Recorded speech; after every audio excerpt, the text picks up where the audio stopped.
Hey guys, and welcome to the channel. Right, it's an ATP Power Rankings update. I'm going to go over this. It's going to be really exciting. Very much looking forward to getting into this. And as you can see, this is the ratings that we had in place the back end of April. So, of course, we are now in May. We've just had two tournaments being played, Madrid and now Rome. So, there's a lot to unpack, of course, a lot to get into. It's been a really, really good couple of weeks.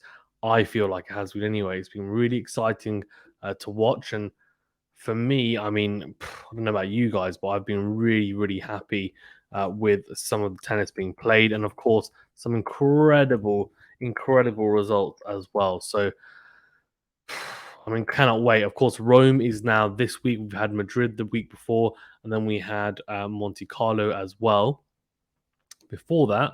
And we had a couple of tournaments like Barcelona in between as well. So it's a great, great opportunity to catch up and now get through and give an update ahead of Rome. Of course, we'll now do another, I guess, final power rankings after Rome before Roland Garros. So do keep an eye out for that, of course. And the WTA one, our first edition, is already out. Check that out as well. Of course, we'll be updating that after Rome, of course.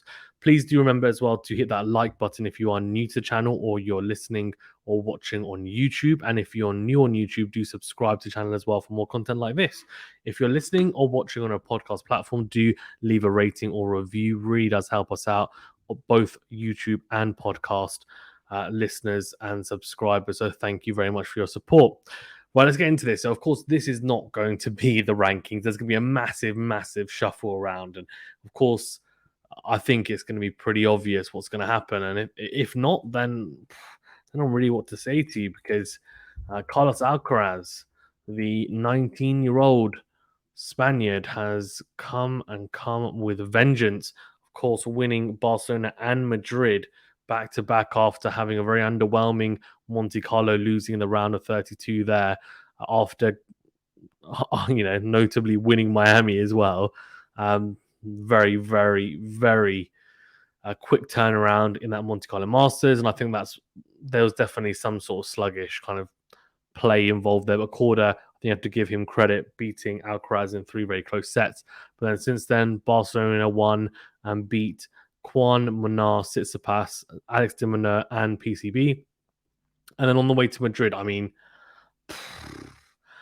his run is one of the hardest runs I think you'll get in Madrid. I mean, Basilashvili in the first round was like an easy one, but then after that, Cam Norrie, who's playing really well, he had to actually win in 3 sets there, then had to beat Nadal, of course, who's won there so many times in Madrid, of course, and clay court goat, beat him in straight sets, and the next day he thought, well, I'll just keep this up and beat Novak Djokovic in 3 sets, and that was arguably, and is arguably in my eyes anyway, the best 3-set match of the year so far, or best of 3 match, winning that one 6-7, 7-5, 7-6, 7-5 in the finals at tiebreaker. Some absolutely incredible points, really clutch from Alcaraz in the end. And I did predict that he would beat Nadal and Djokovic, but I did also predict that he'd lose in the final because I thought the winner would come from the bottom half of the draw because the top half was so packed, and I thought he would end up having wars with Nadal, Djokovic, for example. He did. But it didn't affect him at all because then he absolutely blitzed past Zverev 6-3, 6-1 with absolute ease. And it was as if Zverev just wasn't on the same level. And I know Zverev had a very long, I guess, match with Tsitsipas the night before and then didn't have much time to recover. I get that. He did kind of gesture towards that or allude to that in the presser after as well. And I get his point, and I think he does make a valid one. However, that's not the reason why he lost. He lost because he was just not the better player. And I think, to be fair, Zverev did give as well credit to Carlos Alcaraz. And for me, I mean, he's the number one at the moment, as in number one in my power rankings. I think it's such an easy choice at number one. For now, we'll put Tsitsipas here. But then we'll have a look at who's number 2. Number 2 is a bit harder, and I think it becomes quite hard to know exactly where to put someone like a Nadal and a Djokovic, for example, as well now. obviously Nadal lost in the quarterfinals, Djokovic in the semi-finals, but I think really we have to say that in terms of tournament, it's about the same. When they lost to the eventual winner, I don't think, just because Djokovic made the semis, that he had a better tournament than Nadal on paper, yes, but I think if we look at it from a realistic point of view, I think it's about the same.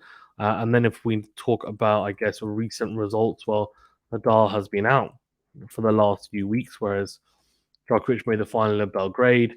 Nadal, of course, playing in Rome as well, so see how he gets on then. But look, I mean, he's got, he's got history, of course. I mean, look, he's won a lot of French Opens, 13 of them to be exact. So I think I'm happy to keep him at 3 and Djokovic at 2, because I think Djokovic, not the fact that he just made the semis, but the fact that he made the final of Belgrade. I know the level of opposition is different, but I think after Rome we'll get a real idea of where Nadal and Djokovic kind of rank in terms of recent form, and also, of course, Roland Garros prospects. But I think Alcaraz, in terms of the form charts, which this is what this mainly is, I think has to be at the top. Of course, it's looking towards Roland Garros, it's looking at historical form, but the biggest factor is current form, and he's won 3 tournaments out of his last 4. So, I mean, it says a lot about how well he's playing right now. So for me, Alcaraz, Djokovic, Nadal, that top 3 is kind of done. Don't really know what else to do there. Tsitsipas is an interesting one. He made the semi-finals, lost to Zverev, but he's had a pretty good clay court season. I'm pretty happy, to be honest with you, to keep him there, because, well, or to put him at 4 even, because Madrid, of course, he made the semi-finals. He beat Rublev, beat Dimitrov, beat Puy, and then Barcelona, of course, losing in the quarterfinals to Alcaraz, who ended up winning it. Doesn't have a very good, I guess, time with Alcaraz. Seems to be a style that he really struggles with. And then Monte Carlo, he won. So he's won a tournament. He's won a Masters 1000, made the quarters, made the semis. I think number 4 is pretty fair, and I don't think he should be any lower than that. And he's arguably, in terms of specifically clay, the best clay court player in the last 12 months, considering if we talk about his results. Alexander Zverev, now he made the final in Madrid. Monte Carlo, he lost the semi-finals. Bavarian International, he lost the first round. Are we happy to keep him at 5? I think so. I think he's had a pretty good run of it, to be fair. I think he should be there. I don't think, for me anyway, that he should be lower than 5. I think 5 is probably about right, given his recent form. And then Yannick Sinner's an interesting one. I mean, in Madrid, he lost in the round of 16 to Felix, who I think is one of the next doubts. Now, he's kind of hovering around these rankings now, after a little run there at Madrid. Monte Carlo, he lost in the quarterfinals as Zverev in an absolute barnstormer. It really was. Miami, he made the quarterfinal. So quarterfinal, quarterfinal, quarterfinal, quarterfinal, quarterfinal. So quarterfinal, then round of 16. Surely he'll push on, but I think Sinner at 6. I don't know if we put Sinner at 6, or whether we put someone like a Rublev, who's been playing really well. Well, when I say really well, as in results-wise, it's been pretty damn good, although he lost today in Rome. So if he hadn't lost today in Rome, I'd actually put him above Sinner.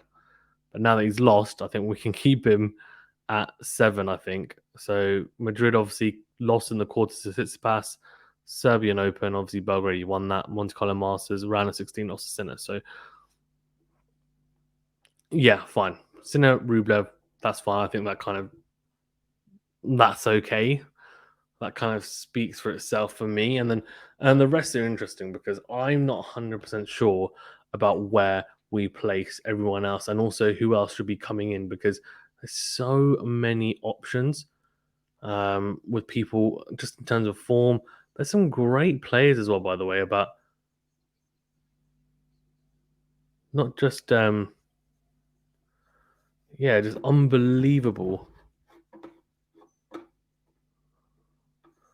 But yeah, it's absolutely great to see. Very, very happy about it as well.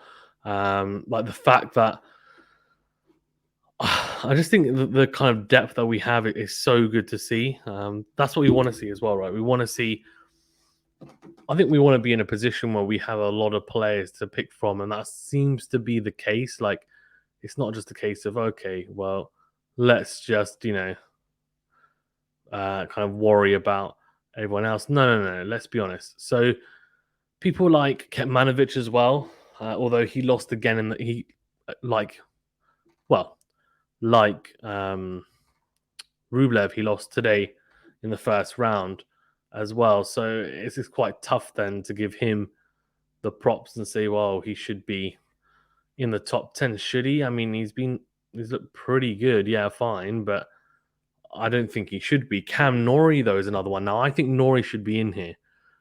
Casper Ruud, for me, he's been really underwhelming, and I think I'm going to quickly confirm as well as results because I'm pretty sure I know them, but we need to go over this. I mean, he beat Van der Zandschulp today in 3 sets, a pretty close one though.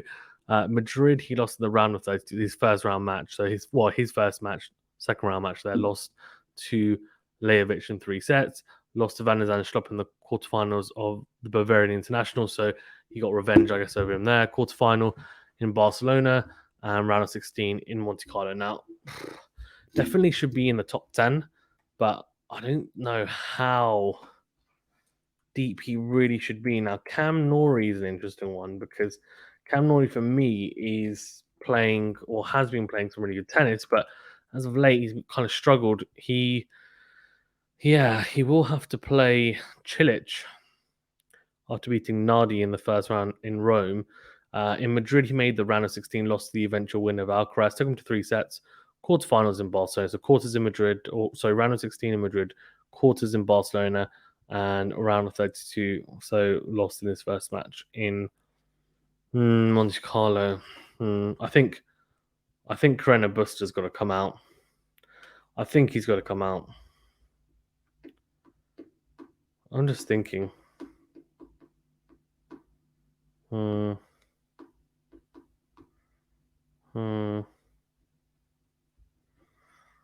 Yeah. Yeah. I think Carreño Busta's got to come out. And I think we need to have we definitely need to have. So if we have Rude at 8, Cam Norrie at 9, although how well has Schwartzman done? How well has Schwartzman done now? He's a really good clay quarter, but he's just kind of he's had some really interesting results recently. I think he got bageled, didn't he, by Dimitrov? Weird. So Schwartzman actually beat Kekmanovic, which is why I'm kind of like Kekmanovic, good player, but I actually think Schwartzman deserves it more. Lost in the round of 32 though in Madrid. Esther Open got injured. Barcelona lost in the semi-final to PCB. Monte Carlo lost in the quarters. So that's pretty good. Okay, fine. I think his results kind of warrant him. I think his results warrant him being above Cam Norrie. Manovic just took his results round of 32 Madrid, semi-final Bavarian International, quarterfinal Serbian Open. Look, I mean, yeah, Schwartzman and Norrie. That's kind of my 10 right now. Not as much movement as you might have thought. The big move is, of course, Alcaraz switching with Tsitsipas. Everyone else pretty much staying the same. I think Rublev deserves to be above Ruud for me. I mean, I don't know about you guys, but I think at the moment that's kind of where I'm at. People like Daric Fokina, Hakac, Felix is now kind of he's definitely in the discussion if he has a good tournament in Rome as well to then break into the top 10 power rankings. But yeah, so that's what I've got. Let me know what you think as well. Have I been too harsh on some people? Should there be others that are in? Am I being way too lenient with others? Do you agree? Do you think Nadal should be higher? Do you think Djokovic should be higher? Do you think Alcaraz actually, oh wow, he shouldn't be at number 1? Or maybe he should be lower? Let me know. So I've gone Alcaraz at number 1, Djokovic at number 2, Nadal at number 3, Tsitsipas at number 4, Zverev at number 5, Sinner at number 6, Rublev at number 7, Ruud at number 8, Schwartzman at number 9, and 10 Cam Norrie. So obviously, and bear in mind as well, of course, Nadal being at 3 is because he's only played 1 tournament. So if he plays Rome and he goes deep and say Djokovic doesn't, then we've got a whole different ball game on our hands. And Tsitsipas and Zverev, same applies to everyone else on the list as well. So let's see how they get on in Rome. Doesn't give us a huge amount because it doesn't play that similarly to the play at Roland Garros, but it's clay nonetheless. So let's see how we get on. Thank you very much, guys, for tuning in. Please remember to hit that like button and subscribe if you haven't done so already. Really appreciate it. Stay safe and well, and we'll see you.